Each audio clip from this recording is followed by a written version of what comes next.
여러분 반갑습니다. 오늘은 루츠른에 있는 리기산 근처에서 함께 말씀의 은혜를 나누겠습니다.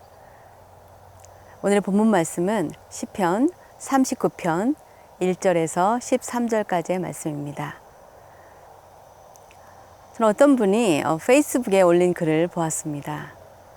세상에는 두 종류의 사람이 있다는 것입니다. 하나는 자신에게 주어진 하루를 기적처럼 생각하며 사는 사람이고, 다른 하나는 그저 오늘이 어제처럼 그리고 내일도 주어질 하루로 당연히 생각하고 특별한 의미 없이 하루를 보내는 사람들이 있다는 것입니다. 그 짧은 글을 읽으면서 이런 생각이 들었습니다. 우리는 얼마나 우리에게 주어진 하루를 기적처럼 생각하고 감사하며 살고 있는지 저 자신을 또 돌아보게 되었습니다. 이 글은 작년 말에 39살 된 엄마를 알코올 중독에 의해 잃고, 지난 6월에 어머니와 동갑나기인 아버지마저 약물과 관련되어 잃게 된 15살 원주민 소녀가 어딘가에서 퍼온 글이었습니다. 그리고 페이스북에 아버지 전화기로 자신에게 전화를 하면 뜨는 아빠라고 뜨는 전화기 화면을 찍어 올려놓은 것을 보고, 이제 다시는 볼 수 없는 엄마 아빠를 생각하며 올린 글이기에 마음이 짠하고 뭉클했습니다. 이제 부모를 모두 잃고 하나님을 잘 섬기는 할머니 할아버지와 살고 있지만, 두 분이 연로하신 데다 건강이 좋지 않아서 4명이나 되는 손자 손녀를 돌보고 키우는 일이 쉽지 않습니다. 얼마 전에는 그 할아버지가 아이들 데리고 놀이동산에 가시다가 쓰러져서 앰뷸런스를 불렀다고 하는 이야기를 써서 올려서 걱정이 되었습니다. 부모를 잃은 지 얼마 되지 않은 이 어린 소녀와 동생들에게 하루하루를 견디고 버티는 것이 얼마나 어려운지 느껴졌습니다. 그래도 예수를 신실하게 믿는 할머니 할아버지가 계시므로 주 안에서 소망을 가지고 주님께 기도하며 노력하는 것이 보였습니다. 그런데 만약 이들이 겨우 의지하고 있는 할머니 할아버지마저 잃게 되면 이 세상을 어떻게 누구를 믿고 살아갈까 하는 생각이 들었습니다. 그들이 받는 상실감이 너무 크고 겹쳐서 어떻게 이 어린 아이들이 세상을 살아갈 수 있을까 염려가 되었습니다. 이렇게 세상을 살면서 부모를 잃고 어려운 시간을 통과하고 있는 이 자녀들뿐만 아니라, 또 사랑하는 딸과 사이를 6개월 사이에 잃은 그 소녀의 할아버지와 할머니, 그리고 이 땅에서 힘들고 곤고한 삶을 살아가고 있는 우리들에게 오늘의 본문 말씀 시편 39편 4절 7절에 우리의 소망은 오직 주님께 있음을 이렇게 알려주시는 것을 보게 됩니다. 여호와여, 나의 종말과 연한이 언제까지인지 알게 하사 내가 나의 연약함을 알게 하소서. 주여, 이제 내가 무엇을 바라리요? 나의 소망은 주께 있나이다. 이 시편 39편은 다윗 왕이 노년에 쓴 시로 알려져 있습니다. 양치기에서 용맹한 군사로, 또 30살에 이스라엘의 왕이 되어 인생의 희로애락을 다 경험한 그가 병을 얻어 약해진 자신을 돌아보며 그가 바랄 수 있는 것은 오직 주님밖에 없음을 고백한 것입니다. 우리들도 마찬가지입니다.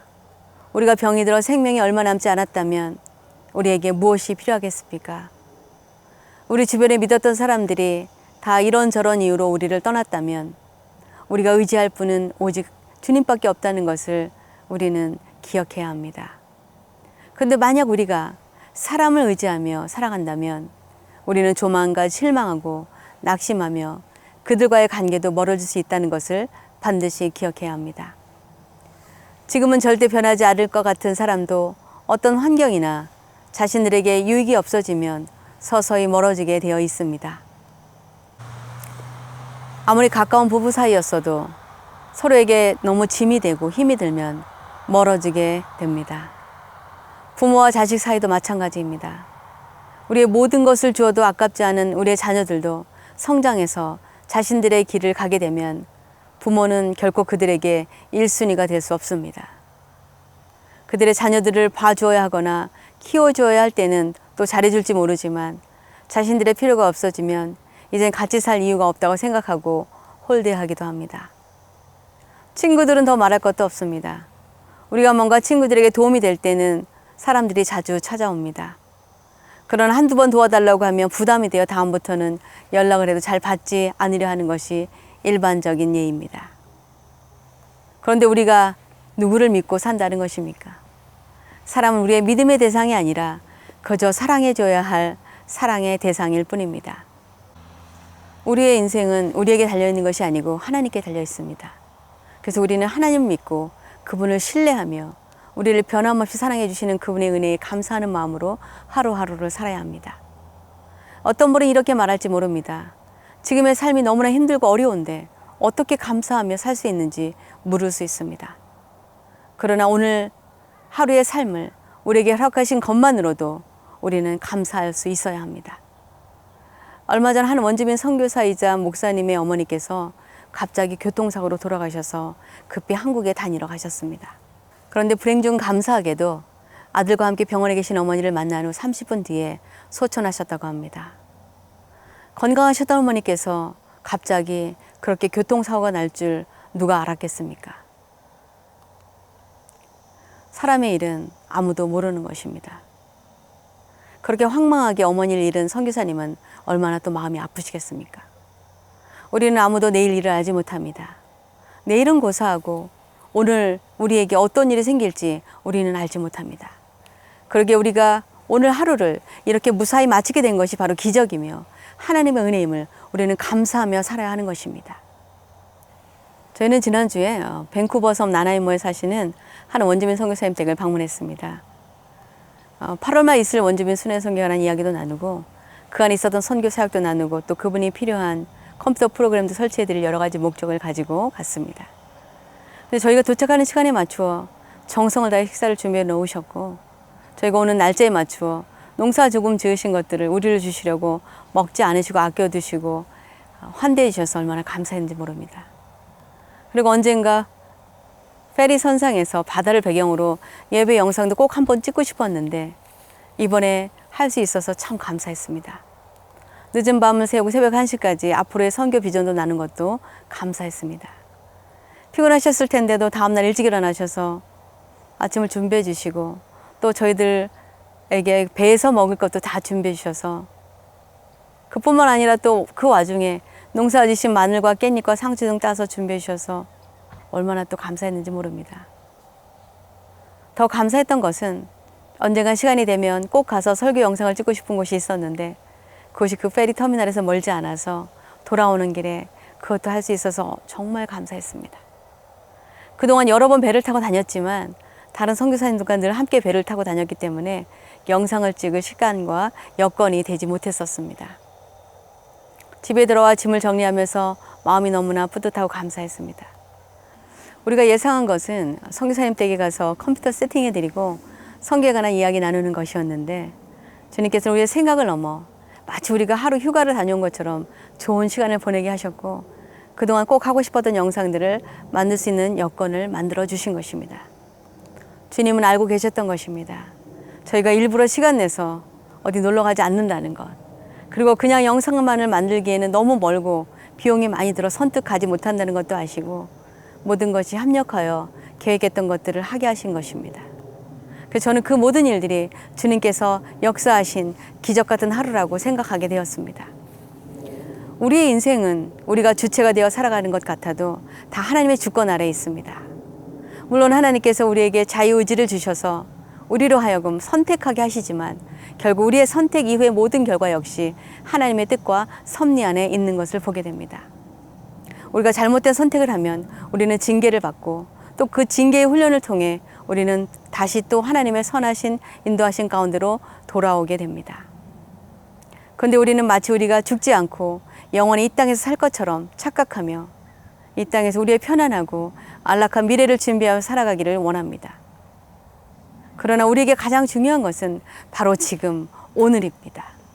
우리가 내일 우리에게 무슨 일이 있을지도 모르는데 먼 훗날 노후에 편안히 살 자금을 모으겠다고 오늘 쉬지도 않고 아둥바둥 돈만 바라며 살면 안 된다는 것입니다. 그래서 오늘의 본문 말씀 5절에서 6절에 다윗 왕도 이렇게 고백한 것을 보게 됩니다.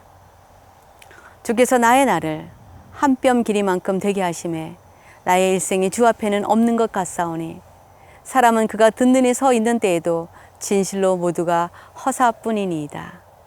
진실로 각 사람은 그림자같이 다니고 헛된 일로 소란하며 재물을 쌓으나 누가 거둘지는 알지 못하나이다. 이처럼 영원하신 하나님 앞에서 우리의 인생은 점 같은 찰나에 불과합니다. 다윗은 자신의 인생을 한 뼘 길이라고 표현했습니다. 그리고 건강할 때나 병들었을 때나 결국 인생은 다 허무한 것이라고 고백합니다. 그러므로 우리 하나님의 자녀들은 주님께서 언제 우리를 부르셔도 주님 앞에 서는 것이 부끄럽지 않도록 오늘을 감사하며 잘 살아내야 합니다. 여러분 모두 주님 앞에 서실 준비가 되셨습니까? 주님께서 오늘 우리를 부르셔도 후회하거나 두려움 없이 주님 앞에 설 수 있어야 합니다. 그러기 위해서 우리는 오늘을 주님께서 우리에게 주신 기적 같은 하루임을 인정하고 감사하는 삶을 살아야 합니다. 우리는 우리에게 좋은 일이 있을 때만 감사하는 것이 아닙니다. 우리가 다윗처럼 병들어 쇠약해지면 우리는 더욱 주님께 소망을 두고 살 수 있기에 감사할 수 있습니다. 우리의 소중한 일을 잃게 되었을 때에도 우리는 그 소중한 이와 함께 할 수 있게 해주셨던 주님께 감사할 수 있습니다.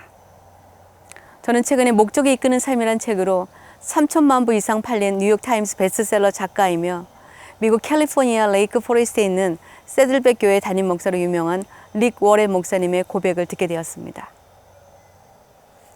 자신의 막내 아들은 어려서부터 우울증을 앓았고 아무리 유명한 정신과 의사를 만나고 뛰어난 상담가를 만났어도 치유되지 않았다고 합니다.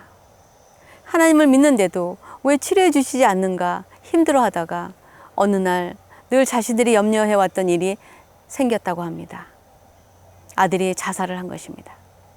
세계적으로 유명한 목사이며 수많은 사람들의 신앙을 상담해준 자신이 정작 아들의 문제를 해결하지 못하고 그렇게 사랑하는 아들을 잃게 되었을 때 마음이 갈래갈래 찢어지는 것 같았다고 합니다. 그 자신을 위로하는 3만 통이 넘는 위로의 편지를 유명한 사람들로부터 받았지만 그중 가장 자신을 위로해 주었던 것은 바로 자신의 막내 아들 때문에 하나님을 믿고 자살의 충동에서 벗어났다는 사람들의 편지였다고 합니다. 자신의 아들이 비록 비극적으로 삶을 마감했어도 그를 통하여 구원받은 영혼들이 있었다는 것이 그에게 큰 위로와 감사를 주님께 드릴 수 있게 되었다는 것입니다. 우리가 지금 고난과 어려운 하루를 보내고 있다면 우리는 더욱 주님만 바라보게 되기에 그것으로 인해서도 감사할 수 있는 것입니다.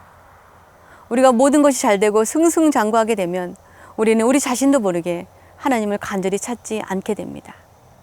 그러므로 우리는 예상치 못한 인생의 비바람이 몰아치고 폭풍우가 오는 날에도 그 어려움 가운데서도 우리를 붙들고 지켜주시는 하나님의 기적을 경험할 수 있게 됩니다. 그래서 우리는 우리 인생의 괴로운 순간에도 하나님을 붙들고 이 세상 허망한 것들에 소망을 두지 않는 것입니다. 오늘의 본문 말씀 8절에서 11절은 자신이 지은 죄로 인해 하나님께 징계받는 어려움 속에서 다윗이 이렇게 기도한 것을 보게 됩니다. 나를 모든 죄에서 건지시며 우매한 자에게서 욕을 당하지 아니하게 하소서. 내가 잠잠하고 입을 열지 아니함은 주께서 이를 행하신 까닭이니이다. 주의 징벌을 나에게서 옮기소서. 주의 손에 치심으로 내가 쇠망하였나이다. 주께서 죄악을 책망하사 사람을 징계하실 때에 그 영화를 좀먹음같이 소멸하게 하시니 참으로 인생이란 모두 헛될 뿐이니이다. 이 말씀에서 다윗은 자신이 당하는 고통 가운데 변명하거나 항변하거나 원망하지 않는 것은 자신을 치신 분이 하나님이심을 그가 알기 때문이라는 것입니다. 우리 인생의 생로병사와 길령화복은 모두 하나님의 손에 달려 있습니다. 우리가 아무리 좋은 건강식을 골라 먹고 정기적으로 운동을 하고 건강에 많은 신경을 쓴다 하더라도 어느 날 하나님께서 부르시면 우리는 그냥 주님께 가는 것입니다. 우리가 제 아무리 많은 재산이 있고 원하는 것을 다 갖고 살다가도 주님이 부르시면 동전 하나 가져가지 못하고 다 놓고 가는 것입니다. 이 땅에서 아무 이름도 없이 외진 곳에서 복음을 전하다가 병을 얻어 앓다가 주님이 부르시면 모든 고통을 또 다 내려놓고 주님께 가는 것입니다. 그러나 그렇게 병 중에 있을 때에도 또 간절히 주님 앞에 기도하게 되므로 우리는 또 기적 같은 하루를 맞이할 수 있게 될 것입니다. 오늘의 본문 말씀 12절에서 13절에 다윗도 간절히 자신의 건강의 회복을 위해 기도한 것을 보게 됩니다. 여호와여, 나의 기도를 들으시며 나의 부르짖음에 귀를 기울이소서. 내가 눈물 흘릴 때에 잠잠하지 마옵소서. 나는 주와 함께 있는 나그네이며 나의 모든 조상들처럼 떠도나이다. 주는 나를 용서하사 내가 떠나 없어지기 전에 나의 건강을 회복시키소서. 우리가 어떻게 살고 있든지 간에 우리를 주님께서 부르시면 언제든 가야 하는데, 문제는 우리가 어떤 모습으로 살다가 주님 앞에 가는가 하는 것입니다. 언제 주님이 부르실지 모르기에 준비 없이 이 땅에 목숨 걸고 살다가 어느 날 주님이 부르시면 주님 앞에 서는 그날에 우리는 부끄러운 모습으로 주님 앞에 서게 될 것입니다. 왜냐하면 주님 앞에 서는 그날을 준비하지 않았기 때문입니다. 주님은 우리에게 천국 복음과 하나님의 사랑을 전하는 사명을 주시고 우리를 이 땅에 보내셨는데, 그 사명을 잘 감당했는가 물어보실 때에 우리는 대답할 말이 있어야 합니다. 우리가 하루하루를 하나님께서 우리에게 주신 기적 같은 날이라고 생각하고 감사하며 살아왔다면 우리는 주님 앞에 서는 그날을 두려워하지 않을 것입니다. 왜냐하면 매일 주님 만날 준비를 하고 살아왔기 때문입니다. 그러나 우리에게 주신 하루를 어제도 주셨고 내일도 우리에게 당연히 주어질 것이라고, 오직 먹고 사는 문제를 위하여, 돈을 모으기 위하여, 비즈니스를 더 키우기 위하여 살아간다면 우리는 주님 앞에 설 준비가 아직 되지 않은 것입니다. 우리에게 주신 이 하루를 귀하고 감사하게 생각하며 우리가 보는 풀 한 포기, 하늘의 구름도, 내게 주신 소중한 가족들도 귀하게 생각하며 섬기고 사랑할 때, 그리고 감사할 때 우리는 우리에게 베풀어 주시는 하나님의 기적을 보게 될 것입니다. 그렇게 하루를 기적같이 생각하는 사람은 한순간도 의미 없이 보내지 않고 우리에게 주어진 소중한 시간임을 알고 누구보다도 의미 있게 하나님이 기뻐하시는 일을 오늘도 선택하며 살게 될 것입니다. 저는 저와 여러분이 오늘 우리에게 주신 이 하루를 우리 인생의 마지막 날처럼 소중하고 귀하게, 우리의 욕심이 아닌 주님의 나라와 그분의 뜻을 이루어드리는 삶을 살게 되시기를 원합니다. 그래서 주님이 주시는 기적을 날마다 경험하는 저와 여러분이 되시기를 주님의 이름으로 축원합니다. 기도하시겠습니다. 고마우신 아버지 하나님, 감사합니다. 자격 없는 저희들에게 오늘도 이렇게 기적 같은 하루를 허락하여 주셨음에 감사합니다. 하나님, 저희들이 하나님께 주신 이 하루를 당연하다고 생각하지 않게 하시고, 다른 사람들은 맞이할 수 없었던 귀한 하루임을 기억하고 감사하며 이 하루를 하나님이 기뻐하시는 하루가 되게 하여 주시옵소서. 이 하루를 의미 있게 주님이 언제 우리를 부르셔도 부끄럽지 않은 모습으로 설 수 있도록 우리의 삶의 순간순간을 하나님이 기뻐하시며 주님의 나라와 하나님의 영광을 위하여 살아가는 저희들의 삶이 되어지게 하여 주시옵소서.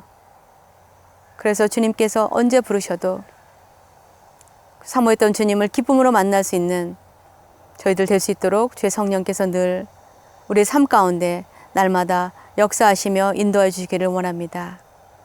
이 모든 말씀을 날마다 우리에게 기적 같은 하루를 허락하여 주시는 예수 그리스도 이름으로 기도하옵나이다. 아멘.